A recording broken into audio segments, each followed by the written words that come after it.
ಎಷ್ಟು ಚೆನ್ನಾಗಿ ಒಂದು ವಿಷಯ ನಮ್ದು ದೊಡ್ಡವರಿಗೆ ನಾ ಹೇಳ್ತ ಮಾತು ಮತ್ತು ಜ್ಞಾನವಂತವರು ಕಲ್ಕೊಂಬ ಮತ್ತು ವಿಷಯ ಏನಂತಂದ್ರೆ ಯಾವ್ಯಾವ ಊರಿಗೆ ಹೋಗ್ತೇವೋ ಅಥವಾ ಎಲ್ಲೆಲ್ಲಿ ಹೋಗ್ತೇವೋ ಅಲ್ಲಿ ಯಾವ್ದಾರ ನಾವು ಮನೆಗೆ ಹೋದಂದ್ರೆ ಆ ಮನೆಗೆ ಹೋಗಿ ಸ್ಕೂಲ್ದಾಗ ನಿಮ್ಮ ಮಕ್ಕಳು ಸ್ಟಡಿ ಮಾಡತ್ತಾರಲ್ಲ ಅಂತೇಳಿ ನಾವು ಕಂಪಲ್ಸರಿ ಕೇಳೋದು ಧರ್ಮ ಅದ. ನಾವು ಎಲ್ಲಿ ಭೀ ನಾ ಯಾವುದೇ ಊರಿಗೆ ಹೋದಂತಂದ್ರೆ ಪೈಲ ಫಸ್ಟ್ ಅದೇ ಕೇಳ್ತಾ, ಒಂದು ವೇಳೆ ಬಲಹೀನ ವರ್ಗ ಇತ್ತಂದ್ರೆ ಅಲ್ಲಿ ಸ್ಕೂಲ್ ಕಡೆಯಿಂದ ಅವ್ರಿಗೆ ದತ್ತ ತಗೊಳಕ್ ಸಹ ಸಿದ್ಧರಾಗಿರ್ತೇವೆ. ನಾವು ನಮ್ಮಲ್ಲಿ ರೊಕ್ಕ ಇಲ್ಲ, ನಾವು ಗರೀಬರೇ ಇದ್ದೇವೆ, ಖರೆ ಸ್ಕೂಲ್ಗೆ ಮಾತ್ರ ನಾವು ಬಹಳಷ್ಟು ಬೆಲೆ ಕೊಡ್ತೇವೆ.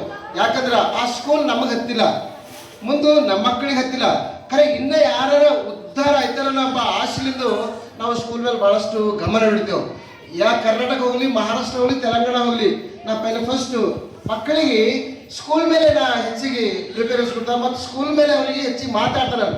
ಯಾರೇ ಮನೆಗೆ ಹೋಗ್ಲಿ ಅವ್ರ ಮನೆಗೆ ಸ್ಕೂಲ್ದಾಗ ಹೋಗ್ಲತ್ತಿಲ್ಲ ಅಂದ್ರೆ ಅವ್ರಿಗೆ ಯಾರು ಸಹಾಯ ಬೇಕಾಗದ, ಅವ್ರಿಗೆ ಯಾವ ಅಂದಲ್ಲ ಅದ್ರ ವಿಷಯದಾಗ ಹೋಗಲ್ರೋ ಅದು ಫಸ್ಟ್ ನಾ ಕೇಳ್ತಾವ್ರಿ. ಫಸ್ಟ್ ಕೇಳ್ತಾ, ಯಾಕಂದ್ರೆ ವಿದ್ಯೆ ಎಂಬುದು ಅವ್ರಿಗೆ ಬಂತಂದ್ರ ವಿದ್ಯೆದಾಗ ಅವ್ರು ಮುಂದೆ ಹೋದ್ರಂದ್ರ ಅವ್ರು ಯಾರಿಗೆ ಬೇಡ ಅವ್ರೇ ಒಂದು ಸಿಂಹದ ಹಾಕಿ ತಿರ್ಗಾಡ್ತಾರ, ಅವ್ರು ಒಂದು ಸಿಂಹದ ಹಾಕಿ ತಿರ್ಗಾಡ್ತಾರ. ಇಲ್ಲಾಂದ್ರೆ ಈಗ ಯಾಕಂದ್ರ ನೋಡಿ ಹೈದರಾಬಾದ್ದಾಗ ಅಲ್ಲಿ ಕೆಲಸ ಮಾಡಿದ್ರು ಒಬ್ಬೊಬ್ರಿಗೆ ದಿಕ್ಕ ಹೊಂಟದು, ಕೆಲಸ ಮಾಡಿದ್ರು ದಿಕ್ಕ ಹೊಂಟದ. ಓದಿ ನಾವು ಈಗ ಸದ್ಯ ಟೈಪಿಂಗ್ ಇಲ್ಲದೆ ಇಂಗ್ಲೀಷ್ ಇಲ್ಲದೆ ಅವ್ರಿಗೆ ಯಾರಿಗೆ ಯಾವ ಕೆಲಸ ಇಲ್ಲ. ಸುಮ್ಮನೆ ನಾವು ಅಲ್ಲಿ ಇಲ್ಲಿ ಸುಮ್ಮನೆ ತಡ ಕಲ್ತೇವಂದ್ರೆ ಏಟ್ ಬಿ ಕೆಲಸ ಇಲ್ಲ. ಅದು ಎಷ್ಟು ಮಂದಿ ಹೈದರಾಬಾದ್ದಾಗ ಸಿಟಿಗಳದಾಗೆಲ್ಲ ಫುಟ್ಪಾತ್ ಮೇಲೆ ಸುಮ್ಮನೆ ತಿರುಗಾಡಿ ಬಹಳಷ್ಟು ಗಾಬರಿದಾಗವ. ಅದೇ ಒಂದು ಚಂದನ್ ಸ್ಕೂಲ್ ಕಲಿತು ಒಳ್ಳೆ ಒಂದು ವಿದ್ಯಾರ್ಥಿಯಾಗಿ ಮತ್ತು ಎಲ್ಲ ಥರದ ಕಂಪ್ಯೂಟರ್ದಿಂದಾಗಲಿ ಮತ್ತು ಟೈಪಿಂಗ್ದಿಂದಾಗಲಿ ಕಲ್ತು ಯಾವ ಕಂಪ್ನಿದಾಗ ಕೆಲಸ ಮಾಡಿ ಬರುತ್ತಾರೆ ಅಷ್ಟೇ. ಖರೆ ಇಷ್ಟೆಲ್ಲ ಕಷ್ಟ ಬೀಳೋದು, ಇಷ್ಟೆಲ್ಲ ಕಷ್ಟ ಬಿದ್ದು ಇವ್ರು ಪಾಠ ಹೇಳೋದು ಯಾರು ಹೇಳಿದ್ರು ಕೇವಲ ನಮ್ಮ ಮಕ್ಕಳು ಉದ್ಧಾರ ಆಗ್ಬೇಕೆಂಬುದಾಗಿ, ನಮ್ಮ ಮಕ್ಕಳುಗಳಿಂದು ಅವರು ಕಷ್ಟ ಬೀಳ್ತಾರೆ. ಅದಕ್ಕಾಗಿ ನಮ್ಮೂರು ಬಲ ಹೊಂದಬೇಕಾದ್ರೆ ನಮ್ಮೂರು ಸರಿಯಾಗಿ ಒಂದು ಹೈ ಲೆವೆಲ್ ಸ್ಥಾನಕ್ಕೆ ಬರ್ಬೇಕಾದ್ರೆ ವಿದ್ಯಾರ್ಥಿಯಿಂದ ಮಾತ್ರವಲ್ಲದು, ಬೇರೆ ಅದರಿಂದಲ್ಲ. ಧನ ಐಶ್ವರ್ಯ ಯಾರ ಮೇಲಿದ್ರು ಮುಚ್ಚಿಟ್ಕೋತಾರೆ, ಧನ ಸಂಪತ್ತೆಲ್ಲ ತನ್ನ ಒಳಗೆ ಮುಚ್ಚಿಟ್ಕೋತಾರೆ. ಹೊಲ ಮನೆ ಇದ್ರೆ ಅವೆಲ್ಲ ಅವ್ರು ಸ್ವಂತನೇ. ಖರೆ ವಿದ್ಯೆ ಅಂದ್ರೆ ಊರಿಗೆ ಸ್ವಂತ ಆಯ್ತು. ಅದು ವಿದ್ಯೆ ಒಂದಿತ್ತಂತಂದ್ರೆ ಪೂರ ಊರಿಗೆ ಸ್ವಂತ ಆಯ್ತು. ಇವತ್ತು ಇದೇ ನಾಗೂರು ಬಿ ಮನೋಹರ್ ಪಾಸ್ಟರ್ ಅಂತಾರ ಬೀದರ್ ಡಿಸ್ಟ್ರಿಕ್ಟ್, ಮಹಾರಾಷ್ಟ್ರ, ಕರ್ನಾಟಕದಾಗ ಎದ್ರ ಕಡೆಯಿಂದ ಇಷ್ಟು ಮಾತಾಡ್ತಾರೆ, ಎದ್ರ ಕಡೆಯಿಂದ ಇಷ್ಟೆಲ್ಲ ಪಾಸ್ಟರ್ ಮಾಡ್ಕೊತ ಓಡಾಡ್ತಾರೆ ಅಂದ್ರೆ ಒಂದು ವಿದ್ಯೆ. ಆ ವಿದ್ಯೆ ಇಲ್ಲಂದ್ರೆ ನಾನು ಯಾರು ಎಲ್ಲಿ ಯಾರು ಮಾತಾಡೋಕೆ ಆಗಿಲ್ಲ. ಆ ಕಡೆ ವಿದ್ಯೆ ಎಂಬ ನನ್ನ ತಾಯಿ ತಂದೆ ಆಗಿರ್ತದೆ, ವಿದ್ಯೆ ಎಂಬುದು ನನ್ನ ಗುರು ಆಗಿರ್ತದೆ, ವಿದ್ಯೆ ಎಂಬುದು ನನ್ನ ದೈವ ಸಮಾನ ಆಗಿರ್ತದೆ.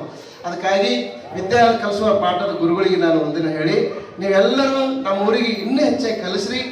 ಇನ್ನೂ ಯಾರ ಇದ್ರಿ ನಾವು ಆಗಾಗ ಬೇರೆ ಬೇರೆ ಪ್ರೋಗ್ರಾಮ್ ಇಟ್ಕೊಂಡು ಮಕ್ಕಳಿಗೆ ಒಂದು ಸಂತೋಷ ಸುದ್ದಿ ಕೊಡಿಸ್ತಾ, ನಾ ಬೇರೆ ಊರಿಗೆ ಹೋಗಲ್ಲ, ಬೇರೆ ತಲಕಲ್ಲ, ನಾ ಇದೇ ಊರಾಗ ಕಲಿತಾ, ಇದೇ ಊರಾಗ ಚಂದದ ಅಂಬತ್ ಥಾಟಿ ತರಾಗ ನಮ್ಮ ಸ್ಕೂಲ್ದು ಯಜಮಾನರು, ಹೆಡ್ ಮಾಸ್ಟರ್ಗಳಾಗಲಿ, ಗುರುಗಳಾಗಲಿ, ಹಾಗೆ ಸರ್ಪಂಚ್ಗಳಾಗಲಿ ಇದ್ರ ಮ್ಯಾಲ ನಿಗಾ ಇಡ್ಬೇಕೆಂಬುದಾಗಿ ನಾವು ನಿಮ್ಮಲ್ಲಿ ಕೇಳಿದ್ರೆ ಸರ್ಪಂಚ್ ಫಸ್ಟ್. ಯಾಕಂತಂದ್ರೆ ನಮ್ಮೂರು ಶುದ್ಧ ಆಗಲ್ಲ, ನಮ್ಮೂರು ನಮಗೆ ಸೌಭ್ಯ ಅಲ್ಲ ಅಂತೇಳಿ ನಾ ಹಿಂದಿನ ಕಾಲದ ಒಂದು ಪಾಠ ಓದಿರ ನಾ ಕಲಿರ್ ಬರೀ ಅದ್ರ ಕಡೆ ನಮ್ಮೂರು ನಮಗೆ ಸೌಭ್ಯ ಅಲ್ಲ. ಪೈಲ ಫಸ್ಟ್ ನಮ್ಮೂರು ಸ್ಕೂಲ್, ನಮ್ಮೂರು ಪಾಠಶಾಲಾ, ನಮ್ಮೂರಿಗೆ ಅದೊಂದು ಹೆಮ್ಮೆ ತರಂತಾಗಿರ್ತದ.